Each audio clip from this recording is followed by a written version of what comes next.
Baik, Assalamualaikum warahmatullahi wabarakatuh. Perkenalkan, nama saya Muhammad Dani Nugraha dengan NIM 235255017 dari Prodi Teknik Mesin. Di sini saya akan mempresentasikan tentang cancel kultur dan era digital, tantangan demokrasi di tahun 2024 sebagai tugas UAS Bahasa Indonesia. Yang pertama, pendahuluan. Cancel kultur telah menjadi fenomena yang semakin menonjol di era digital, khususnya pada tahun 2024 di mana penggunaan media sosial dan platform digital telah mencapai tingkat penetrasi yang sangat tinggi dalam kehidupan masyarakat. Fenomena ini ditandai dengan tindakan kolektif untuk mengucilkan, memboikot, atau menarik dukungan dari individu, kelompok atau institusi yang dianggap telah melakukan kesalahan atau menunjukkan perilaku yang tidak dapat diterima oleh standar moral masyarakat. Di tengah perkembangan teknologi informasi yang pesat, cancel culture telah berkembang menjadi instrumen kontrol sosial yang powerful, namun sekaligus kontroversial. Platform media sosial seperti Twitter, Instagram, dan TikTok menjadi arena utama di mana politik cancel culture berlangsung. Dengan kemampuannya untuk viral dan menyebarkan informasi secara instan ke jutaan pengguna dalam hitungan detik, fenomena ini telah mengubah dinamika kekuasaan dalam masyarakat di mana individu biasa kini memiliki kemampuan untuk mempengaruhi reputasi dan karir public figure atau institusi besar. Kemudian apa itu konsep apa itu cancel culture dan bagaimana konsepnya? Cancel culture adalah fenomena boikot kolektif terhadap individu, institusi, atau merek akibat tindakan atau pernyataan yang dianggap salah atau tidak sesuai norma sosial.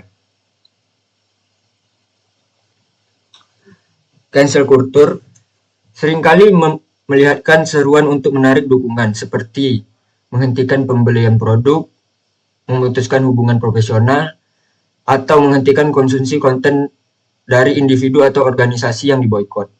Meskipun istilah ini sering digunakan dalam konteks budaya populer dan hiburan, cancel culture juga dapat terjadi di berbagai sektor, termasuk politik, bisnis, dan komunikasi akademik. Nah, bagaimana asal mula cancel culture di era digital? Cancel culture berkembang di era digital dengan media sosial sebagai platform utama, populer sejak awal tahun 2010-an. Meski konsep serupa telah ada dalam bentuk boikot tradisional, era boikot tradisional awal yang pertama era boikot tradisional, yang kedua awal 2010-an, yang ketiga peningkatan kesadaran sosial, dan yang keempat perkembangan teknologi. Nah, apa perbedaan cancel culture dan dengan bentuk kritik sosial lainnya? Kritik sosial biasanya bertujuan untuk menciptakan dialog, mendidik, dan mendorong perubahan melalui diskusi konstruktif. Sementara itu, cancel culture seringkali berfokus pada hukuman atau penarikan dukungan secara langsung. Kritik sosial sering bersifat lokal atau terbatas pada kelompok tertentu. Sedangkan cancel culture dapat memiliki dampak yang lebih luas karena penyebarannya yang masif di media sosial.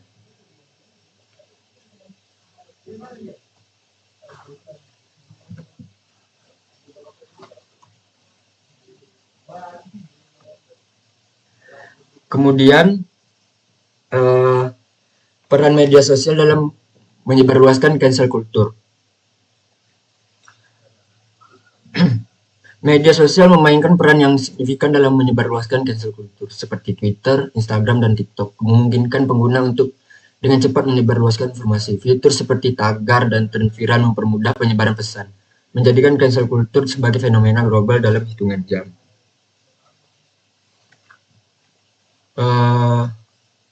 Lalu seperti apa kasus cancel culture di berbagai platform?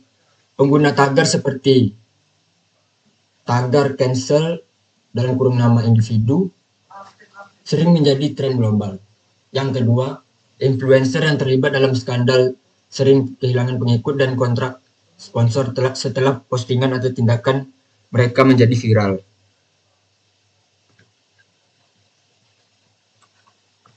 Yang ketiga, kreator konten yang dianggap ofensif atau kontroversial sering menghadapi boikot melalui respons atau kritik dari komunikasi pengguna TikTok.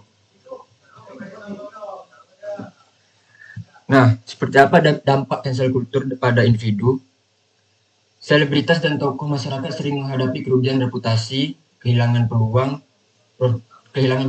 profesional dan pengucilan sosial. Yang kedua, individu non-publik juga dapat menjadi korban cancel culture yang dapat mengakibatkan tekanan psikologis, cyberbullying, atau kehilangan pekerjaan.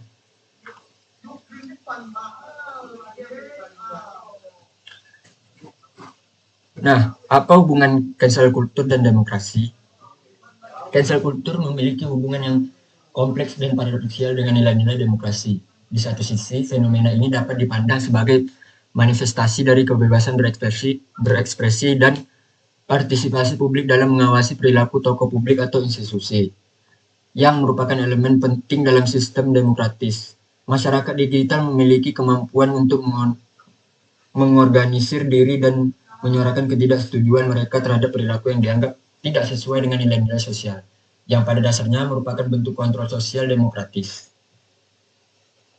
Namun, praktik cancel culture juga dapat mengancam prinsip-prinsip fundamental demokrasi, kecenderungan untuk menghakimi secara cepat dan keras, tanpa memberikan ruang untuk dialog, klarifikasi, atau pertobatan, bertentangan dengan prinsip due process dan presumption of innocence yang terjadi landasan masyarakat demokratis. Lebih jauh lagi, ketakutan akan menjadi target cancel culture dapat menciptakan ceiling effect, di mana individu menjadi enggan untuk mengekspresikan pendapat atau perspektif yang berbeda, yang pada gilirannya dapat mengikis kualitas diskursus publik yang esensial bagi demokrasi yang sehat.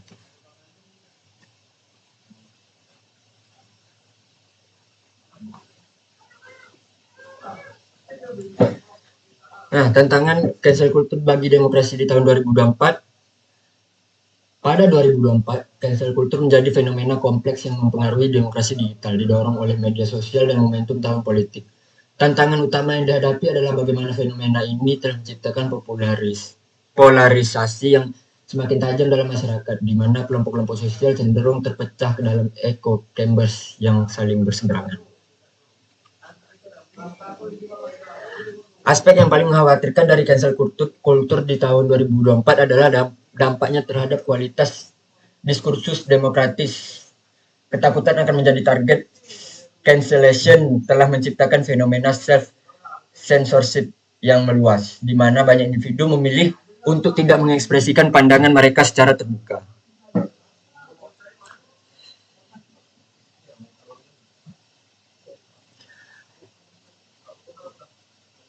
Bagaimana mengatasi tantangan cancel culture di tahun 2024? Untuk mengatasi tantangan yang ditimbulkan oleh cancel culture di tahun 2024, diperlukan pendekatan yang komprehensif dan kolaboratif antara berbagai pemangku kepentingan.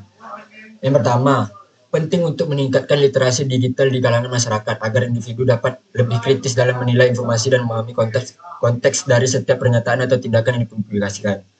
Yang kedua, program edukasi yang fokus pada pemahaman etika digital dan dampak media sosial dapat membantu mengurangi polarisasi dan mendorong dialog yang lebih konstruktif.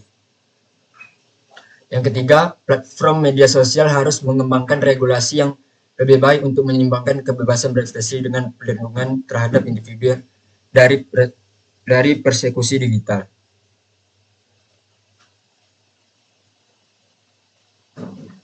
Nah, dalam menghadapi tantangan demokratis tahun 2024, fenomena cancel culture di era digital juga menjadi isu yang semakin mendesak untuk diperhatikan.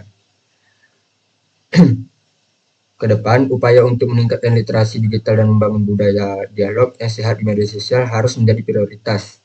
Masyarakat perlu dilatih untuk lebih kritis dan menilai informasi dan memahami konteks dari setiap tindakan atau pernyataan yang dipublikasikan.